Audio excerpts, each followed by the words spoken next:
سلام عليكم طبتم مباركة طيبة. ربي أعوذ بك من همسات الشياطين وأعوذ بك ربي أن يحضرون. بسم الله الرحمن الرحيم. الحمد لله وسلام على عباده الذين اصطفى. ربي اشرح لي صدري ويسر لي أمري واحلل عقدة من لساني يفقهوا قولي.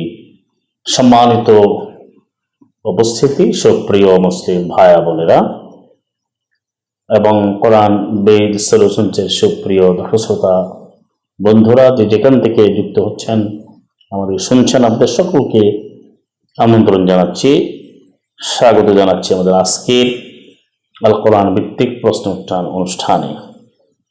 আল কোরআনের আলোকে যে প্রশ্ন এবং উত্তর, এই অনুষ্ঠানে স্বাগত জানাচ্ছি। আমাদের এবারের প্রশ্ন, আল্লাহর নামে পশু কোরবান করা স্থান কি শুধুই কাবার দিকে? অর্থাৎ যারা হজ পালন করতে যাবে সেই সমস্ত মুসলিম পুরুষ ও নারী তারাই শুধু কোরবান করবে এবং অন্যরা কি করবে না, এই ব্যাপারে আমরা আলোচনা করেছি। আজকের যে আমাদের প্রতিপাদ্য বিষয় বা প্রশ্ন তা হচ্ছে, পশু জবাহ করার জন্য কি আল বাইতুল আতিক বা আল মসজিদুল হারাম বা কাবা ঘরের কাছেই কোরবান করতে হবে, অন্য কোথাও কি করা যাবে না? এই বিষয়টি আলোচনা করব। যেহেতু কোরআন মাজিদের আয়াত না বোঝার কারণে অনেকে মুখ্যতা বশত বলে থাকে যে পশু জবাহ করাটা শুধু যারা হজে যায় তারাই করবে এবং মসজিদুল হারাম বা আল মসজিদুল হারামের পাশে আল বাইতুল আতিকের নিকটে নিয়ে যেতে হবে আল হাদিউ বা যেটা তার নামে জবাব উদ্দেশ্যে যে পশু মাল্য দিয়ে নির্ধারিত করা হয়। দেখুন, সূরা হজ 22 নম্বর সূরা 33 আল্লাহ সুবহানাহু ওয়া তাআলা বলেছেন, 32 এবং 33-এ, যালিকা ওমান ইউআযযিম শাআইরাল্লাহ, যে ব্যক্তি আল্লাহ কর্তৃক নির্ধারিত শাআইর এবং শাআইর এটাকে যে তাজিম করে, যে সম্মান করে, ফাইন্নাহা মিন তাকওয়াল কুলুব, সে অবশ্যই অন্তঃকরণ সমূহের তার তাকওয়া রয়েছে, এটা তার তাকওয়ার লক্ষণ।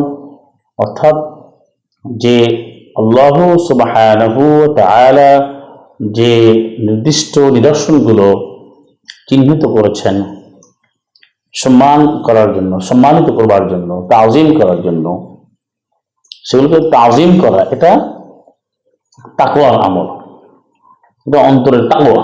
আর তাকওয়া হচ্ছে আল্লাহ সুবহানাহু ওয়া তাআলা আইন বিধান মানার যোগ্যতা অর্জন করা, সত্য মিথ্যা পার্থক্য করে চলা, সতর্ক হয়ে যাবে, সাবধান হয়ে চলা।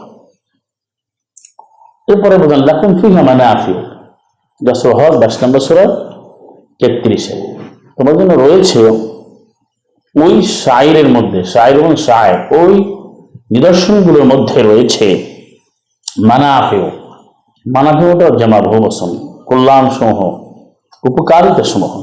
ইলা আজালিন মুসাম্মা, রয়েছে নির্দিষ্ট সময় পর্যন্ত। আজালিন মুসাম্মা যেহেতু আল কোরআন হাকিমে রয়েছে সূরা বাকারা 203-এ, আইয়াম মালুমাত 22 নম্বর 28-এ রয়েছে সূরাতুল বাকারা 2 নম্বর সূরা 197-তে রয়েছে হজ আশহুর মালুমাত, যে মাসগুলো মানুষের জানা আছে এবং দিনগুলো জানা আছে। সে আজালুল মুসাম্মা, সেখানে নির্দিষ্ট এই শাআইরগুলো, নিদর্শনগুলোকে সম্মান করতে হবে। আল্লাহ সুবহানাহু ওয়া তাআলা নির্ধারিত করে চেয়েছেন, নির্দেশ দিয়েছেন, যেটা মায়েদা সেখানে রয়েছে 5 নম্বর সূরা 2-তে, ইয়া আইয়ুহাল্লাযীনা আমানু লা তুহিল্লু শাআইরাল্লাহ, আল্লাহ কর্তৃক নির্ধারিত শাআইর এবং শাআইর নিদর্শনগুলোকে, যে সিগমেন্টের যে সিম্বলিক যে প্লেস, যে অবস্থান, যেখানে আল্লাহর স্মরণ করা, আইন বিধান মানা, যে জায়গাগুলো নির্ধারণ করেছেন সেখানে কল্যাণ লাভ করা আল্লাহ সেভাবে আদেশ দিয়েছেন, যেভাবে মুহাম্মদ রাসূলুল্লাহ সাল্লাল্লাহু আলাইহি তিনি এভাবে অনুসরণ করেছেন। এরপরে বলছেন সুম্মা মাহিল্লুহা ইলাল বাইতুল আতিক, অতঃপর উহার স্থান, মাহিল্লা, মাহিল্লু মুদাফ হা মুদাফ ইলাইহি দমির, এর স্থান, মাহিল্য মানে স্থান, এর স্থান হচ্ছে হা মানে ওই শায়ের, হাটা মুয়ান্নাস, মুয়ান্নাস দিও এক বচন, মুয়ান্নাস দমির সর্বনাম দিও, এখানে শায়ের এবং মানাফিও ওর দিকে নেওয়া হয়েছে। এই কল্যাণমূলক জায়গাগুলো তার স্থান হচ্ছে ইলাল বাইতুল আতিক, এমন একটি ঘর যেটা আতিক, মুক্ত স্বাধীন ঘর। তাহলে এই মুক্ত স্বাধীন ঘর আল মসজিদুল হারাম আল বাইতুল আতিক, এই ঘরের আশেপাশে রয়েছে সে জায়গাগুলো। এই আয়াতকে কেন্দ্র করে অনেকেই বলেছেন যে কোরবানের নির্দিষ্ট জায়গা, যে প্রশ্নটি যে কোরবান শুধু আল বাইতুল আতিক বা আল কাবা বা মসজিদুল হারামের আশেপাশেই করতে হবে, যেটা বর্তমানে মিনাতে করে এই জায়গায় কোরবান করতে হবে। অর্থাৎ অনেকে বলে যে ওই কাবাতে গিয়ে বা বাইতুল আতিকে গিয়ে কোরবান করতে হবে, পশু জবাই করতে হবে, আর কোথাও করা যাবে না। বিষয়টি কিন্তু তা নয়, এটা সম্পূর্ণ আল কোরআন বিরোধী বক্তব্য, মন গড়া বক্তব্য। কোরআন ভালো করে পড়ুন, বুঝুন। 22 নম্বর সূরা 33-এ এই মানাফিউ গুলো, শায়ের গুলো এই মসজিদ হারামের আশেপাশে রয়েছে, যেমন আরাফাত রয়েছে, আরাফাত বহু বছর ব্যবহার হচ্ছে, আরাফাত একদম আরাফাত। আপনি সূরা বাকারাটা পড়ুন, 200 আয়াত, তারপর 203 নম্বর আয়াত, সেখানে আল্লাহ সুবহানাহু ওয়া তাআলা বলেছেন। হাদির বিষয়টাও এখানে বলা হয়েছে। সুপ্রিয় শ্রোতা ভাই বোনেরা, কিন্তু নির্দিষ্ট করা হয় না যে আল মসজিদ হারাম আল বাইতুল আতিকের পাশেই জমা করবে, মানে সমস্ত যে মানাফিগুলো শায়েরগুলো এর আশেপাশে রয়েছে। যেমন মসজিদ হারাম রয়েছে, এখানে হাত্তা ইয়াবলুগুল হাদিউ মাহিল্লাহু, বলা হচ্ছে তার ঠিকানা নিয়ে যান, যে যেখানে কোরবান করবে। হজে গেলে হজের সময় এখানে নির্দিষ্ট জায়গা আছে, মাহিল্লা করে নিয়েছে, কিন্তু এটা দ্বারা আদেশ করা হয় না যে কোরবান শুধু নির্দিষ্ট জায়গায় করতে হবে। পৃথিবীতে অন্য যে মুসলিম পুরুষ নারী রয়েছে, মুসলিমা রয়েছে, তারা কোরবান করবে না, তারা জবাহ করবে না, কিন্তু আল্লাহ বলেনি। তাহলে মায়ের 5 নম্বর সূরা 26-27-এ সালাম আদমের যে 2 ছিল কোরবান, সেটা কি কোন স্থানে করেছে? সালাম আল্লাহ ইব্রাহিম যে কোরবান করেছেন, জবাহ করেছেন, কোন স্থানে করেছেন? এবং যে বাকারা জবাহ করার ঘটনা সূরা বাকারাতে রয়েছে 67 নম্বর আয়াতে 71 বন্ধ, এটা কোথায় করেছেন? কোনো জায়গাকে নির্ধারণ করা হয় না। এখানে কল্যাণমূলক জায়গা, কল্যাণগুলো যে পরিদর্শনের জায়গাগুলো, যেখানে শিক্ষা নেওয়া হবে, সেগুলো আল বাইতুল আতিকের আশেপাশে রয়েছে। এটা কোরআন প্রমাণ করে দিয়েছে।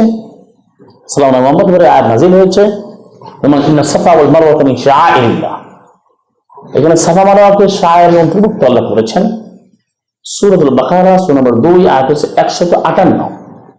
সূরা বাকারার 158 নম্বর আয়াত, 158-এ 2 নম্বর সূরা 158 তো বলছে সাফা ওয়াল মারওয়া আল্লাহর নিদর্শন এবং নির্দিষ্ট নিদর্শনের অন্তর্ভুক্ত। তার সাফা মারওয়া, আরাফাত, মসজিদুল হারাম, তারপরে যে আল হাদি, যে পশু আল্লাহর নামে জবাহ হবে তাকে চিহ্নিত করা, এইগুলোকে সম্মানিত করা হয়েছে। এগুলো তাজিম করতে হবে, এখান থেকে শিক্ষা নিতে হবে, আল্লাহর বিধান মানতে হবে। সুতরাং আয়াতটা প্রমাণিত যে কোরবান করার জন্য শুধুমাত্র পশু জবাহর জন্য আল্লাহর নামে কাবার আশেপাশের জায়গায় নিয়ে যেতে হবে, হাঁকিয়ে নিয়ে যেতে হবে, এটা বলা হয় না। যেটা বলা হয় যে কোরবানের পশুগুলো, হাদিগুলো শুধু কাবার আশেপাশে নিয়ে যেতে বলা হয়েছে, সুতরাং আর কোথাও করা যাবে না। এটা সম্পূর্ণ কোরআন বিরোধী ব্যাখ্যা। আয়াতগুলো পড়ুন, সূরা হজ 22-এর 32-33 পড়ুন, 28 নম্বর আয়াত পড়ুন, সূরা বাকারা 196 পাঠ করুন, 203 পড়ুন, এবং মায়েদা 5 নম্বর সূরার 2 নম্বর আয়াত পড়ুন। আমার বিষয়টি বুঝতে পারবেন। কোনো বিতর্ক নেই, কোনো বিভ্রান্তি নেই। যারা হজে যাবে তারা অবশ্যই সে এখানে প্রমাণ করবে, আল্লাহর নামে পশু জবাহ করবে, ঠিক মুসলিম পুরুষ নারী যাকে আল্লাহ সামর্থ্য দিয়েছেন। 22 নম্বর সূরা 34 অনুযায়ী বলে কোন জাল নামান সালাম, প্রত্যেককে আমি কোরবানির বিধানকে বাধ্যতামূলক করে দিয়েছি। এরা যেখানে দেবে সেখানে সে এই হজের মাসগুলোতে, এই কোরবানির মাসগুলোতে অবশ্যই আল্লাহর নামে পশু জবাহ করা সামর্থ্য অনুযায়ী, শ্রদ্ধা অনুযায়ী করা আবশ্যক। ওয়া আখিরু দাওয়াহুম আলহামদুলিল্লাহি রাব্বিল আলামিন। সালামু আলাইকুম, তিবতুম মুবারাকাতুম।